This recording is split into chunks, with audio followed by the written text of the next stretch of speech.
Ebbene sì, finalmente sono tornato a pubblicare qui sul mio canale YouTube. Questo dopo mesi di lontananza dovuti a vari fattori esterni e anche ad alcune cose che riguardano un aspetto più profondo e che ha a che fare con un percorso di crescita e di consapevolezza che ho dovuto affrontare in questo periodo per maturare e ripartire con le idee più chiare. Nel frattempo sono successe varie cose nella mia vita, positive e anche negative, ma nella mia testa era sempre chiaro che qualunque cosa sarebbe successo non mi avrebbe mai distolto dal mio obiettivo, dalla cosa che mi rende vivo e plasma la mia esistenza focalizzando i miei pensieri e i miei sforzi in un'unica strada: raccontare storie di natura attraverso i miei video e il mio percorso come wildlife filmmaker.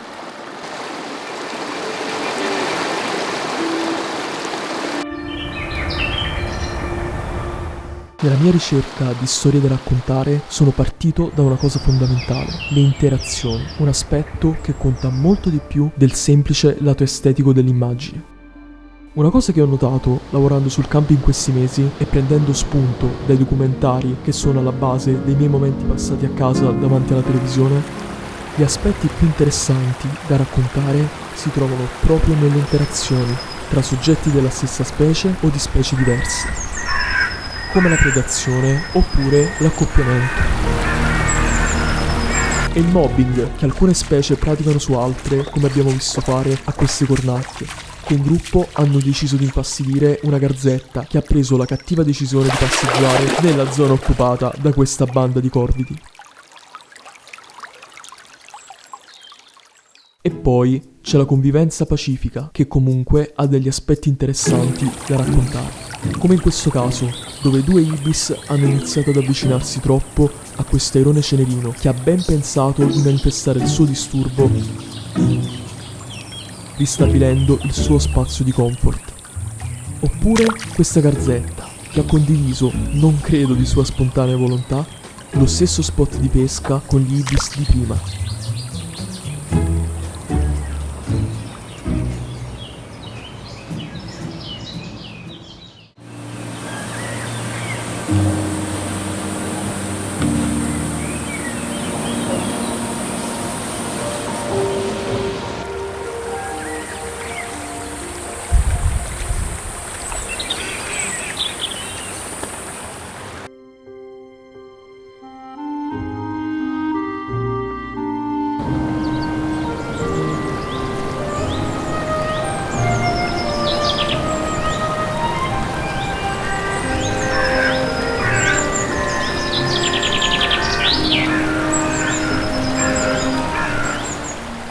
Poi ci sono quegli incontri che ti riempiono il cuore di emozioni e che ti lasciano con le lacrime agli occhi.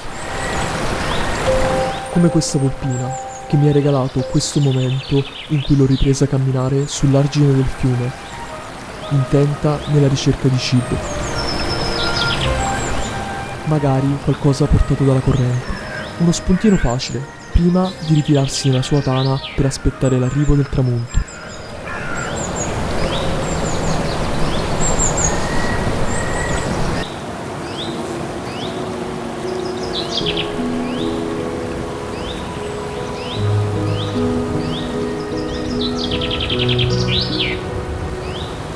In realtà questo momento l'avevo immaginato più volte. Avendo trovato le tracce in passato proprio sull'argine del fiume ed avendola anche avvistata, era un momento che ci tenevo davvero molto a filmare. Proprio con questa luce.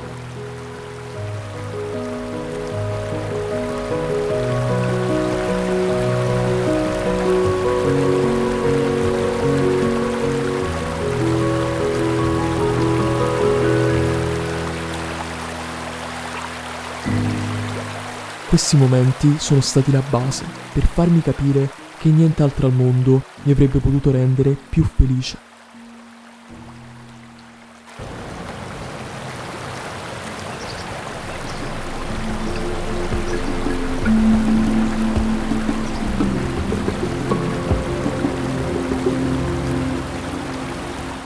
Un'altra cosa è che ho sviluppato quell'impulso irrefrenabile di raccontare attraverso le riprese quello che avevo davanti, la situazione, l'atmosfera, ogni cosa, in modo da trasmettere allo spettatore quanto più possibile l'emozione che in quel momento stavo provando io in prima persona.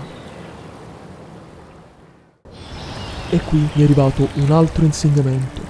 Questa volta non mi è arrivato da un documentario che ho visto, oppure da un libro che ho letto, piuttosto dalle situazioni che mi sono trovato a vivere in mezzo alla natura. Alla base di una storia ben raccontata ci sono delle emozioni vere che devono partire innanzitutto da me per poi arrivare a chi sta guardando.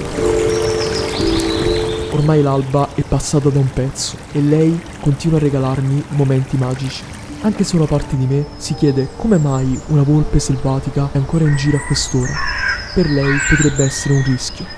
Tra l'altro ho notato un'infezione all'occhio. Spero non sia nulla di grave e che si risolva tutto in poco tempo.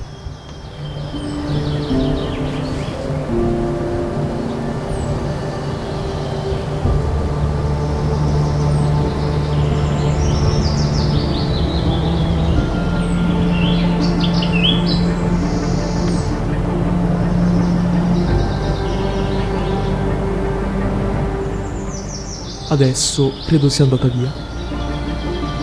E invece no, eccola tornare, ma questa volta si sta immergendo nella parte più fitta, ormai lontana dall'argine del fiume.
In generale il fiume ha rappresentato un luogo molto importante per me, una palestra in cui allenarmi tecnicamente, ma anche in cui poter trovare più facilmente dei soggetti. Siccome nei primi mesi di lontananza dal canale non avevo molto tempo da dedicare alle riprese e anche alla fotografia, dovendomi accontentare di pochi giorni al mese a disposizione.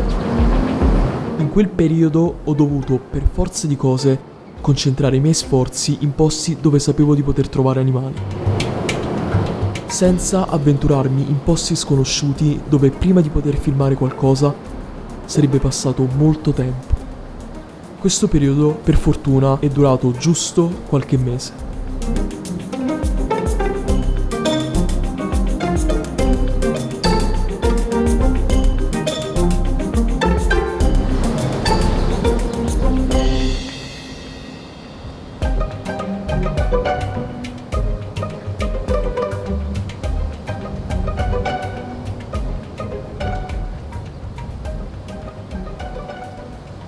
Il fiume mi ha regalato tante emozioni e soddisfazioni, come l'incontro con questi due beccaccini, una specie che ho sempre voluto riprendere, siccome è tra le mie specie preferite tra quelle che popolano le zone palustri e limitrofe a corsi d'acqua. E come non essere grato a quella mattina in capanno che mi ha dato la possibilità di riprendere non solo un esemplare, ma ben due, in cerca di cibo sotto lo strato di fango che è l'habitat perfetto per le sue prede. Infatti questo uccello, proprio grazie al suo lungo becco, raggiunge i piccoli invertebrati che si trovano sotto lo strato di fanghiglia.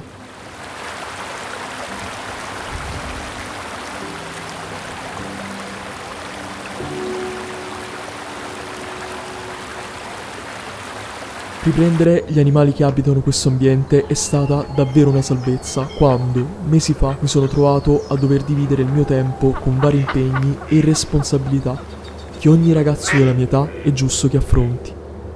Ma quel poco tempo che riuscivo a recuperare e che dedicavo alle riprese e alla fotografia era la cosa che mi dava l'energia tutti i giorni di credere in quello che stavo facendo, ritrovandomi a pensare costantemente a quello che dovevo riprendere, ai video che dovevo montare, agli animali che avevo avvistato e tutte le esperienze che dovevo vivere, a quello che ancora c'era da fare e la voglia di dar sfogo al fulcro di tutto.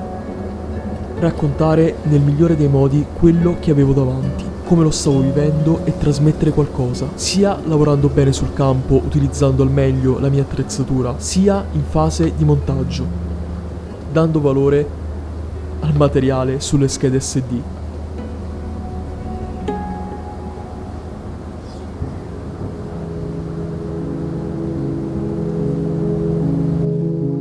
Quando quel periodo in cui il tempo che potevo dedicare alle uscite era limitato stava finendo e quindi di conseguenza, quando stavo per ricominciare a esplorare posti nuovi, ritornando anche in montagna e luoghi più impervi, durante una delle mie ultime uscite, almeno per un po' sul fiume, è arrivato un ultimo regalo, come un saluto da parte di quel luogo che mi ha fatto da seconda casa per un paio di mesi.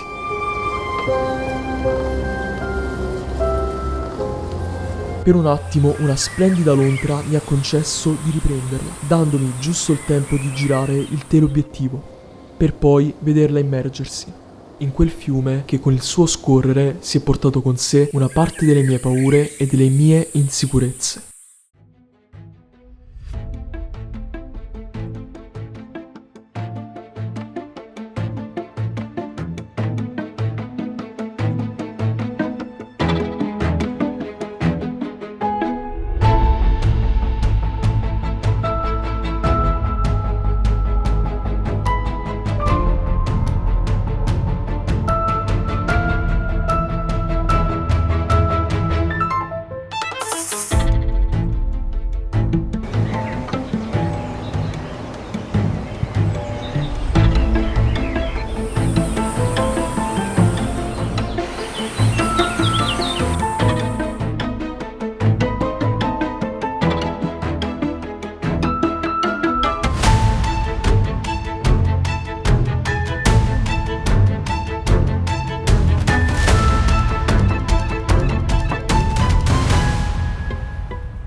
Finalmente, dopo 2 mesi di lontananza, grazie anche a un progetto in cui credo molto, su cui ho iniziato a lavorare quest'estate, rieccoci in montagna.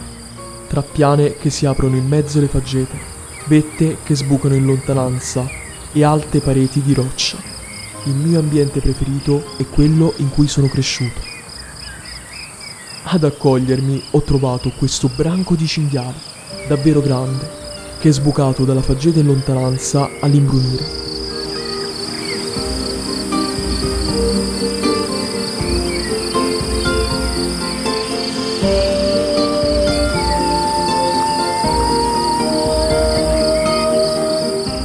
Proprio il fatto che si tratta di riprese realizzate nelle ore crepuscolari è un indizio sul progetto che comprende anche l'uscita in cui ho realizzato queste riprese. Siccome queste clip sono realizzate in una situazione che non avevo previsto, mi sono dovuto adattare, realizzando gran parte delle clip a mano libera.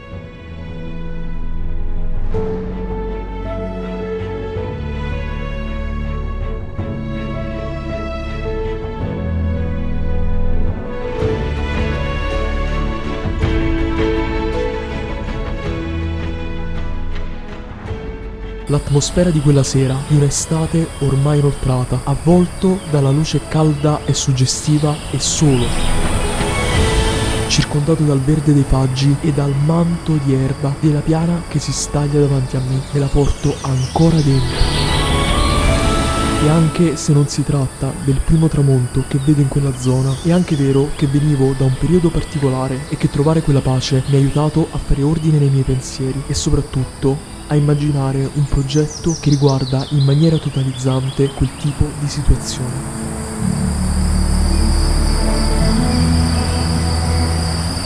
Nel frattempo i cinghiali continuano con le loro faccende.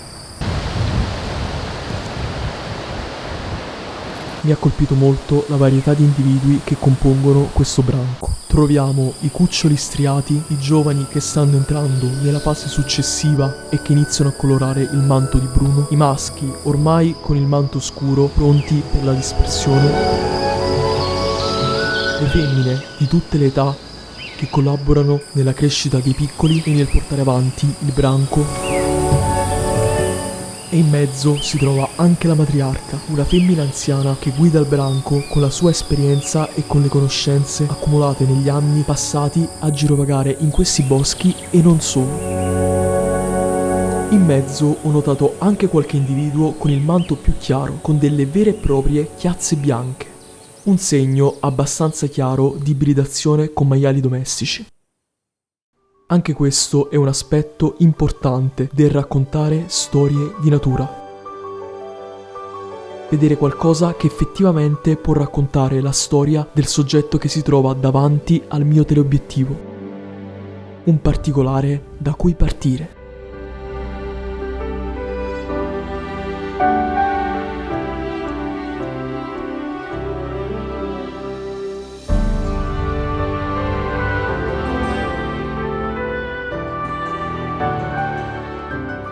Un'altra cosa che ho fatto nel periodo estivo è stata sperimentare con le riprese macro, immergendomi in un mondo davvero interessante e pieno di cose da scoprire.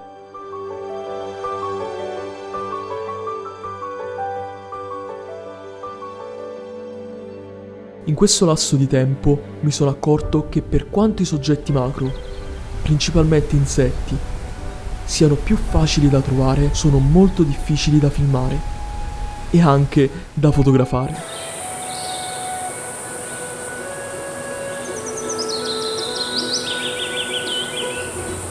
La macrofotografia ha sempre fatto parte della mia vita, ma approcciandomi al micromondo come filmmaker la storia è cambiata in modo repentino.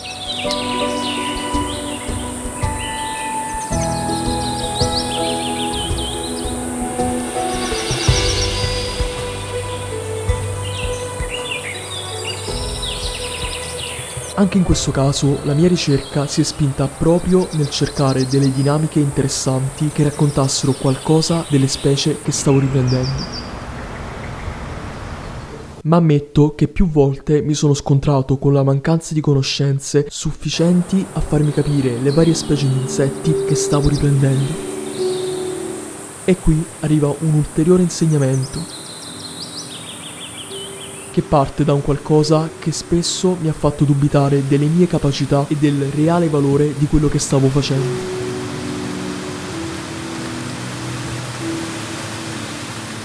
Per raccontare un soggetto, che sia un uccello, un mammifero, un insetto o un anfibio, bisogna conoscerlo.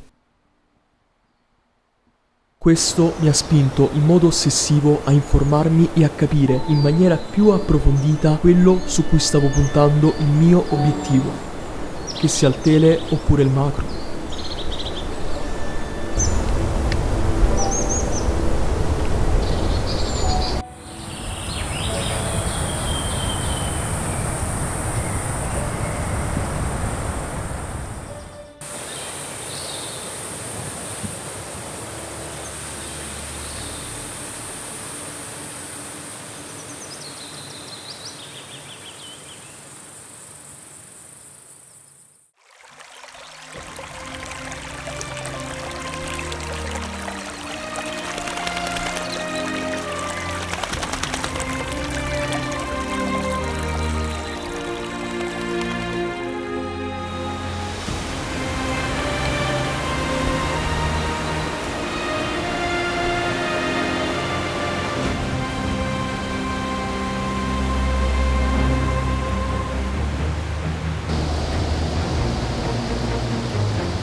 Ed eccoci arrivati alla fine di questa parte introduttiva, in cui ho mostrato quello che ho ripreso in questi mesi.